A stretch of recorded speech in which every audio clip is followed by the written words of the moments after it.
පියෝ sports ක්‍රීඩාව වෙනුවෙන්ම Dhanushka සම්පත් Champions league 2026 ආරම්භ වෙන්න තව දවස් කිහිපයයි තියෙන්නේ. අගෝස්තු මාසේ 26 වෙනිදා ඉඳන් මේ තරඟාවලිය සජීවීව ඔබට නරඹන්න පුළුවන් පියෝ ස්පෝර්ට්ස් අපේ නාලිකාව හරහා.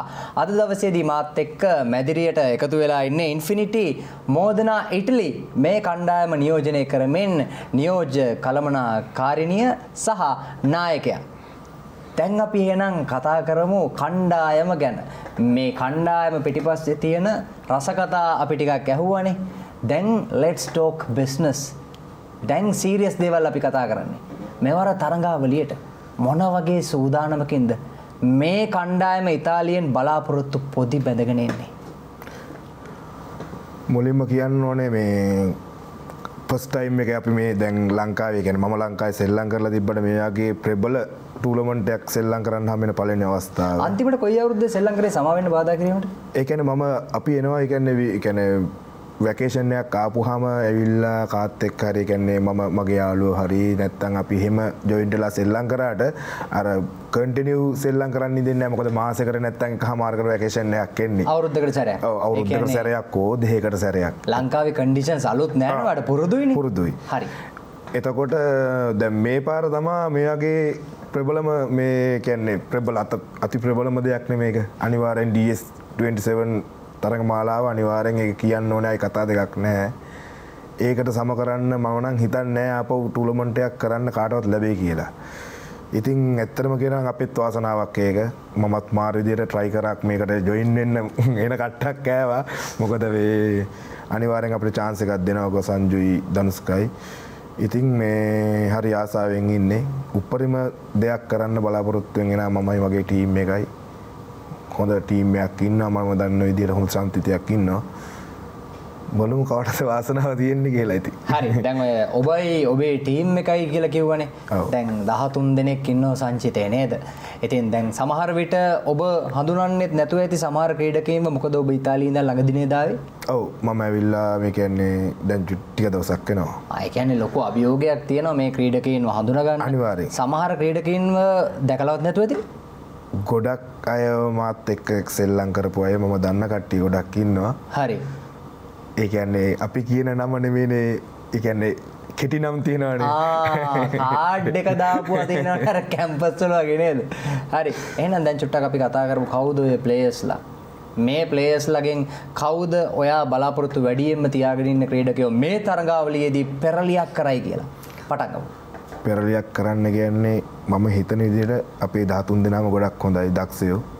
ඉතින් එක්කෙනෙක් දෙවෙනි නැහැ මම හිතන විදිහට.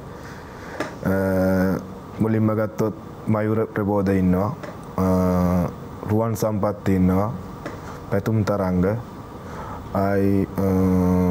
මට නම් වශයෙන් ඉන්න විනාඩියක් 5ක් 10ක් ඉන්නවා. රන්දිල් රුචිර ඉන්නවා. පසින්දු චන්දිමාල් ලක්ෂාන් අශාන් නිලාන් මුදිත දිලුම් ඔය සංචිතය තමයි අපේ ඉන්නේ. සමබර කණ්ඩායමක් කියලා මම හිතනවා මමත් සමග. හරි. මේ ඔක්ෂන් අත්දැකීම විඳගන්න සඳුනී හැකියාවක් ලැබුණාද? ඔක්ෂන් එක ගැනවට අවබෝධයක් තියෙනවද? නෑ මට එතනට සහභාගී වෙන්න හම්බුණා. හරි. මේ ඔක්ෂන් සංස්කෘතිය ගැනවට අවබෝධයක් තියෙනවද? මොකක්ද එතන වෙන්නේ කියන එක ගැන? එතන ඒක සම්බන්ධව නම් මෙයාගෙන් ප්‍රශ්නයක්. මෙයාගෙම තමයි අහන්න ඕන. ඔක්ෂන් එක ගැන මොකද හිතන්නේ රොෂන්? ඔප්ෂන් එකක් තියෙන එක ගොඩක් වටිනවා. මොකද ක්‍රීඩකයන්ගේ වටිනාකමක් දෙනවා එතන.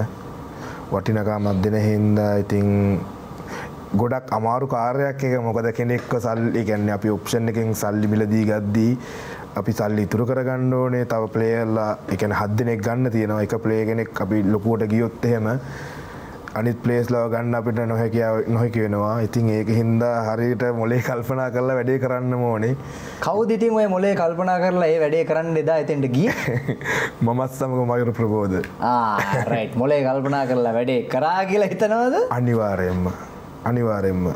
ඒ කියන්නේ අපේ සංචිතේ මං හිතනවා 100% අපිට හොඳයි කියන දේ. හරි. දැන් මේ පාර කොහොමද සූදානම මොන වගේ පෙරලියක් කරන්නද බලාපොරොත්තුෙන් ඉන්නේ තරඟාවලිය? තරඟයට හොඳින් මුහුණ දීලා අනිවාර්යයෙන්ම අන්තිම 4ට එන්න උත්සාහ කරන්න. උත්සාහ කරනවා. සඳුනි කැමතිම ක්‍රිකට් ක්‍රීඩකයා කවුද? ලංකාවෙත් ගත්තොත් මං ඒ දවස්වල ඉඳන් ආසයි ලසිත් මාලිංග බෝල් කරන ඇක්ෂන් එකට. ඊට පස්සේ දැන් ඉන්නවා කමිදු දසුන් ශානක. මම සාමාන්‍යයෙන් මැච් බලන කෙනෙක්. හරි දැන් එතකොට ලසිත් මාලිංගට කැමැත්තක් තියෙනවා කියන්නේ ඔහුගේත් ආරම්භය එන්නේ සැහැල්ලු පන්දුවෙන්. අනිවාර්යයෙන්. මම හිතනවා සැහැල්ලු පන්දුවට තියෙන ඇල්මට ලසිත් මාලිංගත් එක හේතුවක් වෙන්න තියෙයි හින්දා. නේද? හරි. දැන් එතකොට මේ ඔයාලගේ කණ්ඩායමේ ක්‍රීඩකයෝ ගැන ඔයා දන්නවනේ. දැන් ලසිත් මාලිංග ගිහපු දුර අපි දන්නවනේ.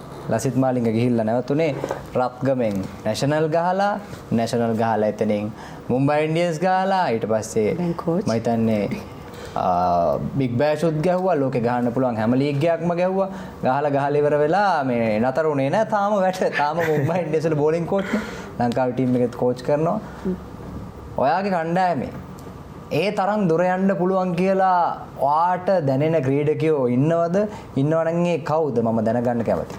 කියන්නේ මම ඇත්තටම කිව්වොත් එහෙම දැන් මේගොල්ලන් ලංකාවේ සිට කරලා ඉන්න ටීම් එක ගැන මට ලොකු අවබෝධයක් නැහැ. මට බොරු කියන්න බෑනේ. ඒකට මම දන්නවා මෙයාලා ඉතාලියේ සෙල්ලම් කරන ටීම් එක කවුද කියලා. හැබැයි ඒ ටීම් එකේ ඉන්නවා එක්කෙනෙක් නෙමෙයි දෙතුන් දෙනෙක්ම ඉන්නවා. ඒගොල්ලන් හරියට ඒගොල්ලන්ගේ ඒ දේ හරියට කරගෙන ගියාම ඒගොල්ලන් ලොකු තැනකට යන්න තිබ්බා කියන විශ්වාසය මට තියෙනවා. හැබැයි මේකෙන් දැන් මේ ඉන්න ටීම් එක ගැන මමත් බලන්න ඕන. ඔයාලත් එක්ක මේ ටූර්නමන්ට් එකේදී තමයි මෙයාලා කොහොමද ප්ලේ කරන්න කියන එක. ඒකට මම බලාපොරොත්තු වෙනවා සමහරක් විට මෙයාලගෙන් කාටරි chance එකක්වත් හම් වෙන්න පුළුවන් අපිත් එක්කම ඉතාලියට ගිහලා ඉතාලි ටීම් එකේ සෙල්ලම් කරන්න. ඒ කියන්නේ මේ පාර මේ කණ්ඩායම ජයග්‍රහණය කරොත් ඔන්න අහගෙන දින්නේ ඉන්ෆිනිටි මෝදනා ඉටලි. මෝදනා ඉටලිනේ මේ කණ්ඩායමේ ගහන්න ලංකාවේ ක්‍රීඩකයෝ අනිවාර්යෙන්ම මේ වැඩසටහන බලනවා ඇති. ඔන්න chance එක perform කරොත් නවතින්නේ ඉතාලියේ.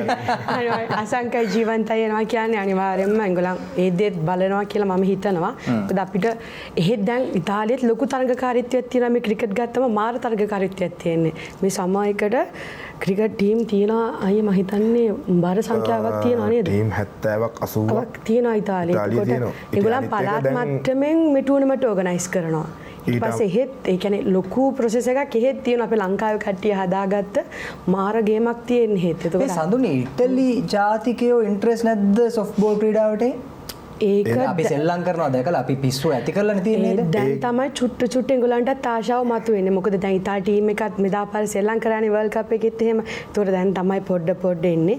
මොකද උතන ඉතාලි ජාතිකයන්ට වඩා සෙල්ලම් කරන්න අපේ ආසියාවේ කට්ටිය එහෙ ඉන්න. ඒතකොට ඒක දැක්කලා ඉන්දියන් පාකිස්තාන කට්ටිය සෙල්ලම් කරනවා. මේ පාර ඉටලි ටීම් එකේ ලංකාවේ ක්‍රීඩකයෙක් සෙල්ලම් කරා කවුද කියලා දන්නවද? මට නම් දැන් මෙදාපාර ක්‍රිෂාන් කියන්නේ අපිත් එක්ක සෙල්ලම් කරපු කෙනෙක්. ඒ කියන්නේ මේ කියන්නේ ඉතාලියේ සිටි එක සෙල්ලම් කරපු කෙනෙක් මත් හොඳින් දන්නවා. ඉතින් ඒ වගේ වාසනාවක් ලැබිච්ච එකත් අපිටත් එන ශක්තියක් එක්තරම ගියා අනිවාර්යයෙන් ක්‍රීඩා කරනවා කියන්නේ නේද? ඊට පස්සේ මටත් මේ කොලම්බෝ කැප්ස් කණ්ඩායමත් එක්ක වැඩ කරනකොට අපිත් එක්ක වැඩ කරා ඒ කණ්ඩායමටත් එයා ජොයින් වුණා. ඕකේ. ප්‍රශාන්ත් මම දකින දෙයක් තමයි කොල්ලෙක්ට රටකට ගිහිල්ලා තනියමද ගිහින්? ඔව්. තනියම රටකට ගිහිල්ලා ක්‍රිකට් සෙල්ලම් කරනවා කෙසේ වෙතත් වැඩ කරනවා කියන්නේ ඒ රටේ තමන් ගිහිල්ලා ජීවත් වෙනවා කියන්නේ තනියම තමන්ගේ දේවල් කරගෙන ඒ කොල්ලන්ට මාර විනයක් තියෙන්න ඕනේ. ක්‍රීඩාවට මේ සැහැල්ලු පන්දු ක්‍රිකට් ක්‍රීඩාවට විනය කියන දේ වැදගත්ද? වැදගත් නම් ඒ ඇයි චුට්ටක් කියන්න බලන්න. අනිවාර්යයෙන් මේක තියෙන්න ඕනේ. සාමාන්‍යයෙන් අපි සෙල්ලම් කරද්දී පෙලක් කියලාට මොරාල් එකට කෑගහව ගහ ගන්නවා. ඒක සාමාන්‍යයෙන් ඒකේ මොරාල් එකකින් එන දෙයක් නේ. අනිවාර්ය විනය තියෙන්න ඕනේ. අනිත් එක තමයි සාමාන්‍යයෙන් ඉතාලියට ගිහිල්ලා සෙල්ලම් කරද්දි ෂයාන් අපි සෙල්ලම් කරන්නේ ඇත්තටම පාර්ට් ටයිම් එකට. ඒකට පාර්ට් ටයිම් එක කියන්නේ අනිවාර්යෙන් දවස් 5ක් වැඩට ගිහිල්ලා හෝ දවස් 6ක් යන්න ඕනේ අනිවාර්යෙන්ම. එතකොට සෙල්ලම් කරන්න ගිහිල්ලා තමයි අපි ඒ කියන්නේ ජොබ් එකට ගිහිල්ලා තමයි අපි ආපහු සෙල්ලම් කරන්න යන්නේ. ඒක මාර ඇම්මක්. ඒ කියන්නේ සිංහලෙන්ම කියනවා නම් ආසාවෙන් යන්නේ නිදි මරාගෙන පහුදාට ආපහු සමුදට වැට්ට යන්නත් ඕනේ. ඉතින් එහෙම ගිහිල්ලා මාර ආසාවෙන් යන්නේ. ඉතින් මේ ඒ සාමාන්‍යයෙන් එහෙ ඉතාලියේ තියෙන්නේ දවසට ටූර්නමන්ට් දෙකක් හෝ තුනක්. හැබැයි අපි අපිට සෙල්ලම් කරන්න හම් වෙන්නේ එක ටූර්නමන්ට් එකක් පමණයි. මොකද අපි යන්න ඕනේ කිලෝමීටර 600 400 දුර යන්න ඕනේ. ගිහිලා අපව වෙන්නත් ඕනේ. පහුදාට වැට්ට යන්නත් ඕනේ. හරි මම හිතනවා මේ ප්‍රෝග්‍රෑම් එක ක්‍රිකට් වලින් අඩියක් දෙකක් තුනක් නෙමෙයි අඩි ගණනාවක් එහාට ගියා කියලා. අවසාන වශයෙන් මේ විදිහට දැන් රොෂාන් ගේමක් ගහලා තියෙනවනේ සඳුනි අපි ඒ වචනේ කියමුකෝ. මේ විදිහට ගේමක් ගහන්න බලාපොරොත්තුෙන් මේ තරඟාවලියට සහභාගී වෙන ක්‍රීඩකයින්ට වචන දෙකක් කියන්න මොකක්ද ඔයාලට කියන්නේ? මම නම් කියන්නේ එයාලට කියන්නේ මෙකුත් නැත්නම් ඒගොල්ලන්ගේ සෙල්ලම ඒ විදිහට කරන්න ඕන. එයාලා කාගේවත් කීමක් ගන්න නැත්නම් ඒගොල්ලන් දන්නවනේ ඒගොල්ලන්ට ඒ විදිහටයි සෙල්ලම් කරන්න පුළුවන්. ඒ වගේ තමයි ගෑවොත් තමයි එයාට යන්න පුළුවන් කියන එක ඒක කණ්ඩායමත් එක්ක තීරණය කළා හරි විදිහට ගෙහෙම ගෑවොත් ටීම් එකට ගොඩක් දුරට යන්න පුළුවන් කියලා මම විශ්වාස කරනවා. ඒ ටීම් වර්ක් එකත් හොඳටම තියෙන්න ඕන. තනියම කරනවා වගේ නෙමෙයි. මොකද එයා එතනදී ඉදිරිපත් වෙන ටීම් එකක් වශයෙන් එයාගේ සමහරක් විට වැරදි තීරණයක් හින්දා ටීම් එකම අපහසුතාවයටපත් වෙන්නත් පුළුවන්. එතකොට මම හිතනවා එයාගේ තියෙන එංගොල්ලන්ගේ තියෙන දක්ෂතාවයත් අරගෙන ටීම් එකත් එක්කත් කතා කරලා එංගොල්ලන්ගේ තියෙන උපරිම දක්ෂතාවයට ගියොත් මේගොල්ලන්ට හැමෝටම තරඟාවලියේ ඉහළට යන්න පුළුවන් වෙයි කියලා. හරි. හරි ඉන්ට්‍රිගින් කතා බහක්. මමත් මාර විදිහට දේවල් ඉගෙන ගත්තා. වෙනස් විදිහකින් දේවල් දිහා බලන්න පුරුදු වුණා. ලංකාවෙන් පිට මේ සහැල්ලු පන්දු ක්‍රීඩාවට තියෙන තැන ගැන ඉගෙන ගත්තා. හදවතින්ම මම ඉන්ෆිනිටි මෝදනා ඉටලි කණ්ඩායමට මෙවර ධනුෂ්ක සම්පත් චැම්පියන්ස් ලීග් මේ තරඟාවලිය ජයග්‍රහණය කරන්න සුබ පතනවා. බොහොම ස්තුතියි ඔබ දෙදෙනාටම මෙතනට ආවට. බොහොමත්ම ස්තුතියි ඔබට. හරි. ඉතින් පියෝ ස්පෝර්ට්ස් අපේ ධනුෂ්ක සම්පත් චැම්පියන්ස් ලීග් 2026 මේ තරඟාවලියට හදවතින්ම සුබ පතනවා. ඒ වගේම මතක් කරන්න ඕනේ අගෝස්තු මාසයේ 26 වෙනිදා ඉඳන් දින 5ක් පුරාවට මේ තරඟාවලිය සජීවීව ඔබේ ආලින්දයට අරගෙන එන්න අපි සූදානම්.